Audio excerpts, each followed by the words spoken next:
ಜ್ಞಾನಾನಂದಮಯಂ ದೇವಂ ನಿರ್ಮಲಸ್ಫಟಿಕಾಕೃತಿಂ ಆಧಾರಂ ಸರ್ವವಿದ್ಯಾನಾಂ ಹಯಗ್ರೀವಮುಪಾಸ್ಮಹೇ. ಶ್ರೀಗುರುಭ್ಯೋ ನಮಃ. ಹರಿ ಓಂ. ಇಂದಿನ ಸಂಚಿಕೆಯಲ್ಲಿ ಇಂದಿರಾ ಏಕಾದಶಿಯ ಮಹಿಮೆಯನ್ನು ಕೇಳೋಣ. ಯಾಕೆ ಇದಕ್ಕೆ ಇಂದಿರಾ ಅಂತ ಕರೀತಾರೆ? ಇಂದಿರೆ ಅಂದರೆ ಲಕ್ಷ್ಮಿ ಅಂತ ಅರ್ಥ. ಇನ್ನೊಂದರ್ಥ ಮುಖದ ಕಾಂತಿ, ಶೋಭೆ, ಇದಕ್ಕೆಲ್ಲ ಇಂದಿರಾ ಅಂತ ಕರೀತಾರೆ. ಯಾರಾದರೂ ಜೀವನದಲ್ಲಿ ಕಾಂತಿಯನ್ನು ಕಳ್ಕೊಂಡಿದ್ರೆ, ಅಂದರೆ ಒಂದು ಪ್ರಭೆ ಇರುತ್ತಲ್ಲ, ಇವರಾ ಅಂತ ಹೇಳ್ತಾರೆ, ಒಂದು ವರ್ಚಸ್ಸು. ಆ ವರ್ಚಸ್ಸನ್ನು ಕಳ್ಕೊಂಡವರೆಲ್ಲ ಇಂದಿರಾ ವ್ರತವನ್ನು ಮಾಡಬೇಕು, ಅಂದರೆ ಏಕಾದಶಿಯ ಆಚರಣೆಯನ್ನು ಮಾಡಬೇಕು. ಅದೆಲ್ಲ ಸಿಗತ್ತಂತೆ. ಹಾಗಾದರೆ ಜೀವನದ ಎಷ್ಟೋ ಕಷ್ಟಗಳು ಹೋಗಿ ಒಳ್ಳೆಯ ವರ್ಚಸ್ಸು ಪುನಃ ಸಿಗಬೇಕು ಅಂತಾದರೆ ಈ ವ್ರತವನ್ನು ಆಚರಿಸಬೇಕು. ಈ ಹಿನ್ನೆಲೆಯಲ್ಲಿ ಈ ಆಶ್ವಿನ ಕೃಷ್ಣ ಏಕಾದಶಿಯ ವ್ರತಕಥೆಯನ್ನು ನೋಡೋಣ. ಯುಧಿಷ್ಠಿರ ಕೃಷ್ಣನಿಗೆ ಪ್ರಶ್ನೆಯನ್ನು ಮಾಡ್ತಾನೆ, ನನಗೆ ನಿನ್ನ ಅನುಗ್ರಹದಿಂದ ಈ ಆಶ್ವಿನ ಕೃಷ್ಣ ಏಕಾದಶಿ ಬಗ್ಗೆ ಬೇಕಾಗಿದೆ, ಸ್ವಲ್ಪ ತಿಳಿಸು ಅಂತ. ಕೃಷ್ಣ ಸಂತೋಷದಿಂದ ಹೇಳ್ತಾನೆ, ಈ ವ್ರತವನ್ನು ಯಾರು ಮಾಡ್ತಾರೆ ಅದರ ಪುಣ್ಯ ಪ್ರಭಾವದಿಂದ ಎಲ್ಲ ಪಾಪಗಳನ್ನು ಒಬ್ಬ ವ್ಯಕ್ತಿ ಕಳ್ಕೊಳ್ತಾನೆ. ಅಷ್ಟೇ ಅಲ್ಲ, ಇದರಿಂದ ಉಪಯೋಗ ಆಗೋದು ಜಾಸ್ತಿ. ಯಾರಿಗೆ ಉಪಕಾರ ಆಗುತ್ತೆ ಇದರಿಂದ? ಉಪಯೋಗ ಯಾರಿಗೆ ಅಂದರೆ, ಯಾರು ಈಗಾಗಲೇ ಕುಲದಲ್ಲಿ ಮರಣವನ್ನು ಹೊಂದಿರ್ತಾರೆ ಅಂಥವರೆಲ್ಲ ಉದ್ಧಾರ ಆಗ್ತಾರೆ. ಹಾಗಾದರೆ ಶ್ರಾದ್ದ ಕರ್ಮ ಮಾಡಿಯೂ ಯಾರಿಗೂ ಇನ್ನೂ ಉದ್ಧಾರ ಆಗಿಲ್ಲ ಅಂಥವರೆಲ್ಲ, ಅವರ ಕುಲದಲ್ಲಿ ಯಾರೊಬ್ಬ ವ್ಯಕ್ತಿ ಈ ಥರ ಒಂದು ಏಕಾದಶಿ ವ್ರತವನ್ನು ಮಾಡಿದರೆ ಅವ್ರಿಗೆಲ್ಲ ಸದ್ಗತಿ ಆಗುತ್ತೆ ಅಂತ ಅರ್ಥ. ಆದ್ದರಿಂದ ಕೆಟ್ಟ ಯೋನಿಯಲ್ಲಿರುವಂಥ ಪಿತೃಗಳಾಗಲಿ, ಎಲ್ಲಿ ಬೇಕಾರಿರಲಿ, ನರಕದಲ್ಲಿದ್ರ ಅಥವಾ ಇನ್ಯಾವುದೋ ಪಶು ಜನ್ಮನೋ ಪ್ರಾಣಿ ಜನ್ಮನೋ ಬಂದಿತ್ತ, ಅವ್ರು ಒಳ್ಳೇದಾಗತ್ತೆ. ಅದರಿಂದ ನೀನು ಈ ವ್ರತವನ್ನು ಆಚರಿಸಿದ್ರೆ ಒಳ್ಳೇದಾಗತ್ತೆ ಅಂತ ಅದನ್ನು ಯುಧಿಷ್ಠಿರನಿಗೆ ಉಪದೇಶ ಕೊಡೋ ನೆಪದಲ್ಲಿ ಕೃಷ್ಣ ಎಲ್ಲರಿಗೂ ಉಪದೇಶವನ್ನು ನೀಡಿದ. ಹಿಂದೆ ಕೃತಯುಗದಲ್ಲಿ ಒಬ್ಬ ರಾಜ ಇದ್ದ, ಆ ರಾಜನ ಬಗ್ಗೆ ಕೇಳು ಅಂತ ಒಂದು ಘಟನೆಯನ್ನು ಹೇಳ್ತಾನೆ. ನಾವು ಒಂದನ್ನು ಗಮನಿಸಬೇಕು, ಯಾವತ್ತು ಏಕಾದಶಿಯ ಮಹಿಮೆಯನ್ನು ಕೇಳ್ಬಿಡ್ಬೇಕಂತೆ. ಯಾಕೆ? ಏಕಾದಶಿಯನ್ನು ಶುದ್ಧವಾಗಿ ಆಚರಣೆ ಮಾಡಿ ಅದರ ಫಲವನ್ನು ಪಡಿಲಿಕ್ಕಾಗತ್ತೋ ಇಲ್ಲೋ ಗೊತ್ತಿಲ್ಲ. ಆದರೆ ಏಕಾದಶಿಯ ಘಟನೆಯನ್ನು ಇಂಥವ್ರು ಮಾಡಿದ್ರು, ಇದಕ್ಕಿಂತ ಫಲ ಅಂತ ಕೇಳಿಬಿಟ್ರೆ ಅಷ್ಟು ಫಲ ಸಿಗತ್ತಂತೆ. ಅದಕ್ಕೆ ವಾಜಪೇಯ ಯಾಗದ ಫಲ ಹೇಳ್ತಾರೆ. ಯಾವ ಯಾಗ? ಉತ್ತಮೋತ್ತಮ ಯಾಗಗಳ ಫಲವನ್ನು ಹೇಳಿದ್ದಾರೆ. ಈ ನಿಟ್ಟಿನಲ್ಲಿ ಒಬ್ಬ ಇಂದ್ರಸೇನ ರಾಜ ಮಾಹಿಷ್ಮತಿ ರಾಜಧಾನಿಯಲ್ಲಿ ಒಳ್ಳೆ ರಾಜ್ಯವನ್ನು ಪಾಲನೆ ಮಾಡ್ತಾ ಹೊರಟಿದ್ದ. ಎಲ್ಲ ಇದ್ರೂ ಮಕ್ಕಳು ಮೊಮ್ಮಕ್ಕಳು, ವಿಷ್ಣು ಭಕ್ತಿ ಎಲ್ಲ ಇತ್ತು. ಹೀಗೆ ಕಾಲವನ್ನು ಕಳೆದ. ಒಂದು ದಿವಸ ಹಾಗೆ ಕೂತಿದ್ದ. ಮೇಲಿಂದ ನಾರದರು ಬರ್ತಾರೆ.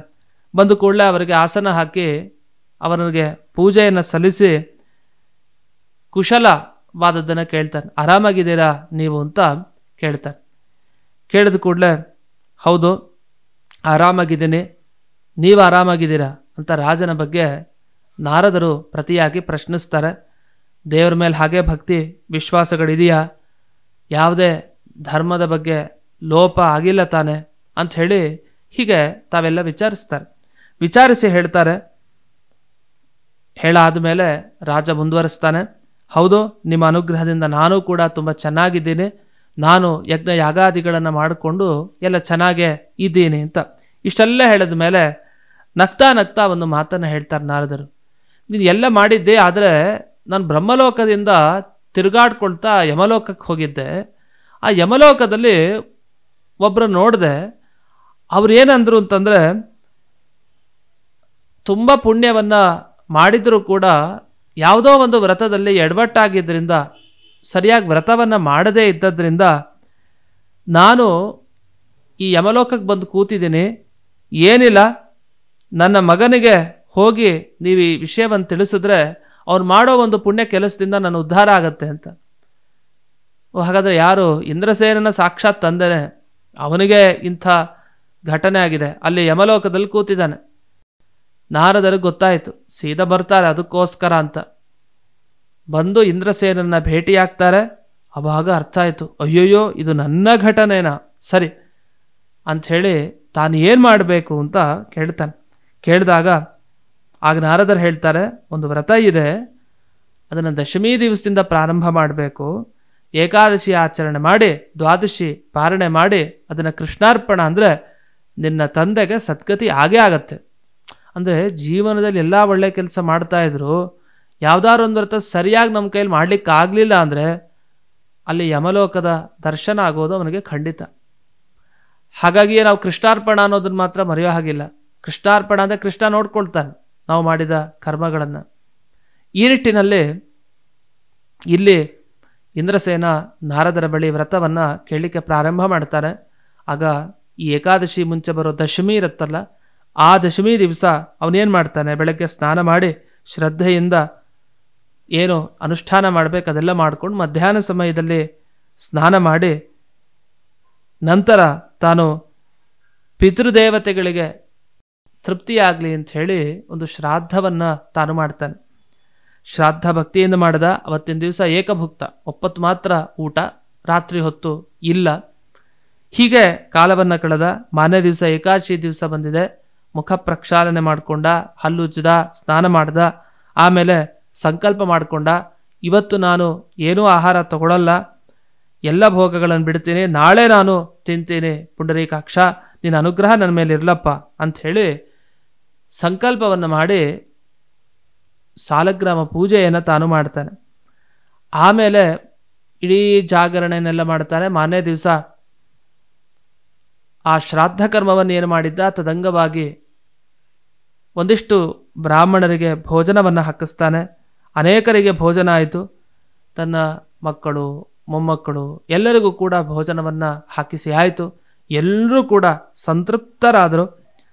ಆಗ ನಾರದರು ಹೇಳ್ತಾರೆ, ನೀಷ್ಟು ಮಾಡಿದ್ರಿಂದ ಅಲ್ಲಿ ಮೇಲೆ ನಿನ್ನ ತಂದೆಗೆ ಸದ್ಗತಿಯಾಗಿದೆ, ಯಮಲೋಕದಲ್ಲಿ ಆತ ಇಲ್ಲ ಈಗ ಅಂಥೇಳಿ ಅವ್ರು ಹೇಳ್ತಾರೆ. ಬಹಳ ಸಂತೋಷ ಆಯಿತು. ಅಷ್ಟೊತ್ತಿಗೆ ನಾರದರು ತಾವು ಹೇಳಿ ಅಂತರ್ಧಾನವನ್ನು ಹೊಂದಿಬಿಡ್ತಾರೆ, ಕಾಣಿಸೋದಿಲ್ಲ. ಈ ರೀತಿ ಯಾರು ಪುತ್ರ ಪೌತ್ರರ ಜೊತೆಗೆ ಏಕಾದಶಿ ವ್ರತವನ್ನು ಮಾಡುತ್ತಾ, ದಶಮಿ ದಿನ ಶ್ರಾದ್ದಾನುಷ್ಠಾನವನ್ನು ಮಾಡುತ್ತಾ, ದ್ವಾದಶಿ ದಿವಸ ಉತ್ತಮರಾದ ಜ್ಞಾನಿಗಳಿಗೆ ಸಂಭಾವನೆ ಅಥವಾ ಯಾವುದೇ ರೀತಿಯ ಒಂದು ತರಕಾರಿಗಳಾಗಬಹುದು, ಇದರೆಲ್ಲ ದಾನವನ್ನು ಮಾಡಿದಾಗ ಏನು ಫಲ ಸಿಗತ್ತೆ ಅಂದರೆ ಪಿತೃಗಳಿಗೆ ಸದ್ಗತಿಯಾಗತ್ತೆ ಅಂತ. ಅಲ್ಲಿ ನಾವು ನೋಡಬೇಕು. ಉದಾಹರಣೆಗೆ ನಾನು ತರಕಾರಿ ಅಂತ ಹೇಳಿದ್ದು, ಯಾವ ಕಾಲದಲ್ಲಿ ಯಾವುದನ್ನು ನೀಡಬೇಕೋ, ಯಾಕಂದರೆ ವ್ರತಾಂಗವಾಗಿ ನಾವು ಮಾಡ್ತಾ ಇರ್ತೀವಿ ಎಲ್ಲ ಏಕಾದಶಿಗಳನ್ನು, ಅದು ಚಾತುರ್ಮಾಸ್ಯ ಕಾಲದಲ್ಲಿ. ಹಾಗಾಗಿ ಯಾವ ಏಕಾದಶಿ ಅಂತ ನೋಡಿ ಪಂಚಾಂಗದಲ್ಲಿ ಯಾವುದನ್ನು ದಾನ ಮಾಡಿದರೆ ಸೂಕ್ತ ಅಂತ ತಿಳಿದು ಅದನ್ನು ದಾನ ಮಾಡಬೇಕು. ಇಲ್ಲಾಂದ್ರೆ ನಾವು ಮಾಡಿದ್ದು ವ್ಯರ್ಥ ಆಗಿಬಿಡುತ್ತೆ. ಇಲ್ಲ ನಾನು ವ್ರತ ಮಾಡ್ತಾ ಇಲ್ಲ ಹಾಗಾಗಿ ನಾನು ಇಂಥದ್ದು ದಾನ ಮಾಡ್ತೀನಿ, ಆಗೋಲ್ಲ. ಯಾವುದಿದೆಯೋ ಅದನ್ನು ದಾನ ಮಾಡಬೇಕು. ಅದನ್ನು ನೋಡಿಕೊಂಡು ಮಾಡಿದಾಗ ಉತ್ತಮ ಫಲ. ಹೀಗೆ ಹೇಳಿ ಇಂದಿರಾವ್ರತ ಮಾಹಾತ್ಮ್ಯಂ ತವಾಗ್ರೆ ಕಥಿತಮ್ಮಯ, ಇಷ್ಟು ಇಂದಿರಾವ್ರತದ ಮಹಿಮೆ ಅಂತ ಕೃಷ್ಣ ತಾನು ಒಂದು ಘಟನೆಯನ್ನು ಹೇಳಿ ಮುಕ್ತಾಯ ಮಾಡ್ದ. ಇದನ್ನು ಕೇಳಿದ್ರೇನು ಫಲ, ಹೇಳಿದ್ರೇನು ಫಲ ಅಂದಾಗ, ಭುಕ್ತ್ವೇಹ ನಿಖಿಲಾನ್ ಭೋಗಾನ್ ವಿಷ್ಣು ಲೋಕೆ ಬಸೆಚ್ಚಿರಂ.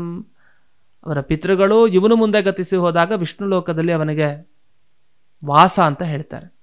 ವೈಕುಂಠ ಲೋಕ ಪ್ರಾಪ್ತಿ ಅಂದರೆ ದೇವರ ಲೋಕ ಯಾವುದಿದೆ ಅದಕ್ಕೆ ಹೋಗುವಂಥ ಒಂದು ದಾರಿ ಸಿಗತ್ತೆ ಅಂತ ಇಷ್ಟು ಇಲ್ಲಿ ಈ ಇಂದಿರಾವ್ರತ ಮಹಾತ್ಮೆಯನ್ನು ಈ ಏಕಾದಶಿಯ ಅಂಗವಾಗಿ ನಾವು ಕೇಳಿದ್ವಿ.